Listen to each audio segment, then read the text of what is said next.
ഈ വീഡിയോയിലേക്ക് എല്ലാ മാന്യപ്രേക്ഷകർക്കും സ്വാഗതം. നമ്മളിത് വീഡിയോയിലേക്ക് കടക്കുന്നതിന് മുമ്പ് തന്നെ ലോകത്തിലെ വിവിധ ഭാഗങ്ങളിലുള്ള എല്ലാവരും ഇപ്പോൾ മിഡിൽ ഈസ്റ്റിലേക്കാണ് ഉറ്റുനോക്കിക്കൊണ്ടിരിക്കുന്നത്. കാരണം യുദ്ധഭീതിയാണ് നടന്നുകൊണ്ടിരിക്കുന്നത് മിഡിൽ ഈസ്റ്റിലെ ഓരോ രാജ്യങ്ങളും. അപ്പോൾ ഇപ്പോൾ പേടിക്കേണ്ട ഒരു ഇതില്ല എന്ന് പറയുമ്പോഴും മനസ്സിൻ്റെ ഉള്ളിൽ ചെറിയൊരു പേടിയൊക്കെ ഉണ്ട്. ഞങ്ങളുള്ളത് ഇപ്പോൾ UAE-ലാണ്, ഷാർജയിലാണ് ഉള്ളത്. അപ്പോൾ ബാലിസ്റ്റിക് മിസൈലുകളൊക്കെ ഇറാനിൽ നിന്ന് വരുമ്പോൾ UAE-യുടെ ഡിഫെൻസീവ് ഉള്ള അവർ അതിനെല്ലാം തടുത്ത് നിർത്തിയിട്ട് ഞങ്ങളെ രക്ഷിച്ചുകൊണ്ടിരിക്കുകയാണെന്നുള്ളത് പറയാം. പക്ഷേ എന്നിരുന്നാലും ഭീതി, യുദ്ധം എന്ന് പറയുമ്പോൾ അത് ചെറിയ കുഞ്ഞുങ്ങളായിക്കോട്ടെ, ഈ യുദ്ധം എന്താണെന്ന് അറിയാത്ത കുഞ്ഞുങ്ങളൊക്കെയാണ് മരിച്ചു വീഴുന്നത്. അതേപോലെ തന്നെ ഒന്നും അറിയാത്ത നമ്മളൊക്കെ ഇവിടെ ജീവിക്കാൻ വേണ്ടിയിട്ട് ഒരു നേരത്തെ എല്ലാ ഭക്ഷണത്തിനും അതേപോലെ തന്നെ നമ്മുടെ കുട്ടികളുടെ അതിന് വേണ്ടിയിട്ട് ഒരുപാട് പ്രവാസികൾ ഇവിടെ വന്ന് ജീവിക്കുന്നുണ്ട്.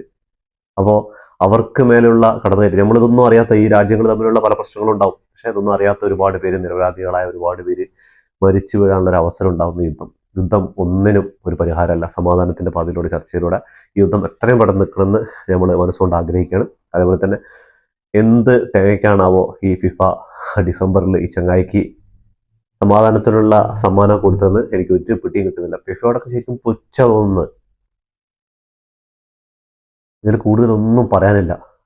അപ്പോൾ നമുക്ക് വീഡിയോ ചെയ്യണമെന്ന് ആഗ്രഹിച്ചൊന്നല്ല, പക്ഷേ എന്തായാലും ഇതിനെക്കുറിച്ച് സംസാരിക്കേണ്ടതുണ്ട്. അപ്പോൾ എന്തായാലും വീഡിയോ അതിൻ്റെ കൂടെ ചെയ്യാമെന്നുള്ള ഒരു ഇതിൽ ഞാൻ വീഡിയോ ചെയ്യാണ്. അപ്പോൾ എന്തായാലും ഒരുപാട് പേര് മെസ്സേജ് അയച്ചിട്ട് അന്വേഷിച്ചു, സേഫല്ല ബ്രോ എന്ന് പറഞ്ഞിട്ട് ഒരുപാട് പേര് അന്വേഷിച്ചിട്ടുണ്ട്. അവർക്ക് എല്ലാവർക്കും നമ്മുടെ പ്രതീക്ഷിക്കാത്ത ഒരുപാട് പേര് എന്ന് പറഞ്ഞാൽ കുടുംബക്കാരും കൂട്ടുകാരൊന്നും അല്ലാത്ത, നമ്മളെ തീരെ പരിചയമില്ലാത്ത, ഈ സോഷ്യൽ മീഡിയയിൽ ജസ്റ്റ് ഈ ഒരു യൂട്യൂബും അതേപോലെ ഇൻസ്റ്റാഗ്രാമും ഒക്കെ ഉള്ളത് കൊണ്ട് മാത്രം പരിചയമുള്ള, ഇതുവരെ കണ്ടിട്ട് പോലും ഇല്ലാത്ത ആൾക്കാർ നമ്മളെ സേഫല്ലേ ചോദിച്ച് അന്വേഷിക്കുമ്പോൾ അവരോട് ഒരുപാട്, അത് ഭയങ്കര സന്തോഷം, അതുപോലെ ഒരുപാട് നന്ദിയും അറിയണേ ഈ ഒരു നിമിഷത്തിൽ. അപ്പൊ എന്തായാലും നമ്മൾ ഇന്നത്തെ വീഡിയോ സംസാരിക്കാൻ പോകുന്നത് ഇന്നലെ രാത്രി നടന്ന വില്ലറൽ വിസസ് ബാഴ്സലോണ ഹോം ഗ്രൗണ്ടിൽ വെച്ച് നടന്ന മത്സരത്തെ കുറിച്ചാണ്. മത്സരത്തിൽ എമാലിന്റെ പൂന്ത് വിളയാടലായിരുന്നു പറയാം. പൂന്ത് വിളയാടുക എന്നറിയില്ല, എമാതിരി കളിയുടെ ഹാട്രിക്, കരിയറിലെ ഹാട്രിക് അടിച്ചിരിക്കുന്ന ചങ്ങായി 18ാമത്തെ വയസ്സിൽ 101 ഗോൾ ആൻഡ് അസിസ്റ്റ് എന്ന റെക്കോർഡിനും തിരുത്തിയിരിക്കുകയാണ്. അതും ഹൻസി ഫ്ലിക്കിന്റെ 100ാമത്തെ മത്സരത്തിലെന്ന് ആലോചിക്കണം. ആ ഹാട്രിക് തയ്ക്കുന്നത് പെഡ്രി പോട്ടർ എന്ന ആ മിഡ്ഫീൽഡ് മാജിഷ്യന്റെ ആ ഒരു അസിസ്റ്റിലാണ് ആ ഹാട്രിക് തയ്ക്കുന്നത് കൂടി ആലോചിക്കണം. അതേപോലെ തന്നെ പണ്ടത്തെ നമ്മുടെ 8ാം നമ്പറും 10ാം നമ്പറും തമ്മിലൊരു കോംബോ ഉണ്ടല്ലോ, അതാണ് ഇവിടെ ഓർമ്മ വന്ന് ശരിക്കും. എന്താന്ന് പറഞ്ഞാൽ പണ്ട് ഇനിയസ്റ്റ ഇങ്ങനെ ഒരു അസിസ്റ്റുകൾ, ആരും കാണാത്ത അസിസ്റ്റുകൾ ആ 10ാം നമ്പറുകാരനായ മെസ്സിക്ക് ഇട്ട് കൊടുക്കലുണ്ട്. എന്നിട്ട് ആ മെസ്സി അതൊന്ന് ഫിനിഷ് ചെയ്യേണ്ട, അതൊന്ന് ഓർമ്മ വന്നു ആ കളി കണ്ടപ്പോൾ. പെഡ്രി സബ്സ്റ്റിറ്റ്യൂട്ട് ആയിട്ടാണ് ഇറങ്ങിയത്. ഇറങ്ങിയ ശേഷം കളി ഇങ്ങനെ പോയിക്കൊണ്ട് സെന്ററിൽ ഇങ്ങനെ ബോളിട്ട് ഇങ്ങനെ ഇങ്ങനെ ബോൾ ഇങ്ങനെ കൺട്രോൾ ചെയ്തുകൊണ്ടിരിക്കുന്ന സമയത്ത് പെട്ടെന്ന് ഒരു ബോൾ അങ്ങോട്ട് കൊടുക്കുന്നുണ്ട് വില്ലറലിന്റെ പെനാൽറ്റി ബോക്സിന്റെ ഉള്ളിലേക്ക്. യമാൽ അവിടെ നിന്ന് അത് മുൻകൂട്ടി കണ്ട് യമാൽ അത് ഓടിയെടുത്ത് ഒരു ക്ലാസ് ഫിനിഷ്. ഇതിനു മുമ്പ് മെസ്സിയുടെ കളി കണ്ടപ്പോൾ ചിലപ്പോൾ ഇതിന്റെ സെയിം 1-2 അസിസ്റ്റുകളൊക്കെ ഈസ്റ്ററിന്റെ എടുത്ത് നോക്കിക്കഴിഞ്ഞാൽ ചിലപ്പോൾ ഇതിന് സെയിം ആയിട്ട് അധികം കിട്ടാതിരിക്കില്ല. അമ്മാതിരി ഒരു അസിസ്റ്റാണ് ഹൻസി ഫ്ലിക്കിന്റെ 100ാമത്തെ മത്സരത്തിൽ കോച്ചിന് സർപ്രൈസ് ആയിട്ട് ഒരു ഗിഫ്റ്റ് കൊടുത്തിരിക്കുന്നത്. 2 ഗോൾ അടിച്ചപ്പോൾ ഞാൻ റൈഹാനെ പറഞ്ഞിട്ടുണ്ടായിരുന്നു റൈഹാൻ എന്ന ഹാട്രിക് അടിക്കുമെന്ന്.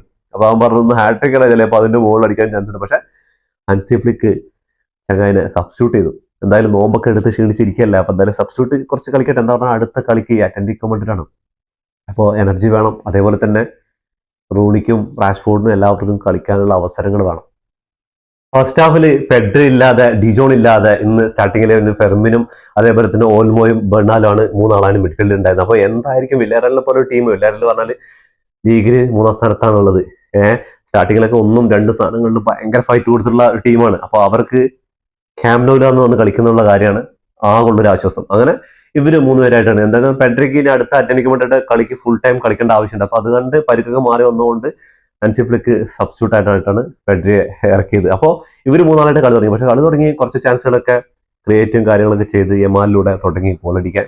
അതിന് ഫെർമിനാണെന്ന് 2 അസിസ്റ്റും കൊടുക്കുന്നത് ആലോചിക്കണം. അങ്ങനെ കിടിലൻ കളിയാ. ഫസ്റ്റ് ഹാഫിൽ തന്നെ കുണ്ടയ്ക്കൊക്കെ കിടിലൻ അവസരങ്ങളൊക്കെ ഉണ്ടായിരുന്നു, പക്ഷെ മുതലാക്കാൻ പറ്റില്ല. അതേപോലെ തന്നെ ലെഫ്റ്റ് വിങ് നോക്കിക്കഴിഞ്ഞാൽ ബാൽഡെ ഉണ്ടായിരുന്നു. ബാൽഡയുടെ ഇന്ന് മുൻപിലത്തെക്കാളും കുറച്ചുകൂടെ നല്ല പെർഫോമൻസ് ആണ് കണ്ടത്. എനിക്കിന്ന് ഭയങ്കര ഡിസപ്പോയിന്റ് ആയത് ഫെറാൻ ടോറസിന് എന്താ പറ്റുമെന്ന് അറിയില്ല.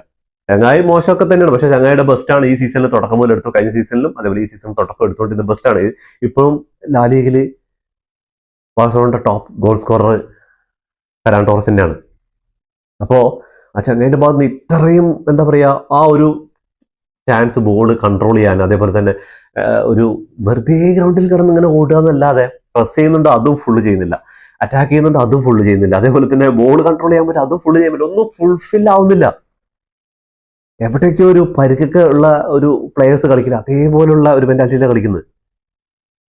ഹാൻസി ഫ്ലിക്ക് വന്നിട്ട് മാറ്റങ്ങളെ കൊണ്ടുവന്നിട്ടുണ്ട്, പക്ഷേ ഈ ചങ്ങായി വീണ്ടും പഴയ ആ ഒരു ഇതിലേക്ക് പോയിക്കൊണ്ടിരിക്കുകയാണ്. ബാക്കി എല്ലാവരും ഒന്നിനൊന്ന് മെച്ചം പ്രകടനങ്ങൾ കാഴ്ചക്കൊണ്ടിരിക്കുകയാണ്. അപ്പോൾ അതിൻ്റെ ഇടയിൽ ലെവൻഡോസ്കിയുടെ ഒരു ഗോൾ അവസാനം ഒരു കുണ്ടയുടെ ഒരു അസിസ്റ്റിൽ ഒരു ഗോൾ വന്നിട്ടുണ്ടായിരുന്നു. അതോടുകൂടിയിട്ട് സ്ട്രൈക്കർമാർ കുറച്ച് കാലത്ത് ഗോൾ ശേഷം അടിച്ചിരിക്കുകയാണ്. അതിന് മുമ്പ് യമാലും അതേപോലെ തന്നെ മിഡ്ഫീൽഡർമാരൊക്കെയാണ് ഗോൾ അടിക്കൽ. അപ്പോൾ സ്ട്രൈക്കറായിട്ട് ലെവൻഡോസ്കി കുറച്ച് ദിവസങ്ങൾക്ക് ശേഷം ഗോൾ അടിച്ചിരിക്കുകയാണ്.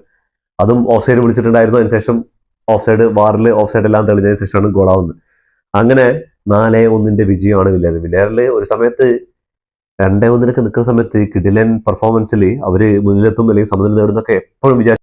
ഏത് സമയത്തും ഒരു സമനില അല്ലെങ്കിൽ വില്ലേറിൽ കളിയിലേക്ക് വരുന്ന കണ്ട സമയത്താണ് ഹാൻസി ഫ്ലിക്ക് നമ്മുടെ ആവനാഴിയിലെ അവസാന അമ്പായ ഹെഡ് റിപ്പോർട്ടറെ അങ്ങോട്ട് ഇറക്കി വിട്ട ശേഷം പിന്നെ ബോൾ അങ്ങോട്ട് കൺട്രോൾ ചെയ്ത് പിന്നെ അതാ 3ാമത്തെ ഗോളിന് അസിസ്റ്റ് യമാലിന് കൊടുക്കുന്നു.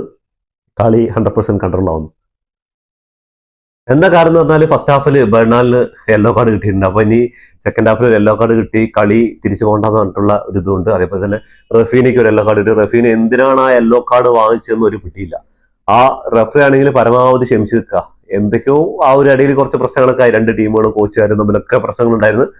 അപ്പോൾ അതിന്റെ ഇടയിൽ റഫറിയോട് കയർത്തിട്ട് ആള് പരമാവധി ക്ഷമിച്ചു. പിന്നെയും തിരിച്ച് ഫെറാൻഡോ ടോറസ് എല്ലാവരും റഫീനെ അന്വേഷിച്ചു കൊണ്ടുവന്നു. പിന്നെയും ചങ്ങായി വന്നിട്ട് കൊളുത്തി യെല്ലോ കാർഡ് വാങ്ങിച്ചപ്പോൾ സമാധാനമായിട്ട് പോയി. ഇനി അടുത്ത് സംസാരിക്കുന്നത് ചിലപ്പോൾ എന്തോ പ്രശ്നം ഉണ്ട്. എന്താ പറഞ്ഞാൽ 2-3 മത്സരങ്ങളായി റഫീന ആളുടെ ഗോൾ സ്കോറിങ് അത് ഇവിടെ കണ്ടിട്ടില്ല. അപ്പൊ അതിന്റെ ഉള്ള പ്രശ്നവും കാര്യങ്ങളൊക്കെ ആയിരിക്കും വിചാരിക്കുന്നു.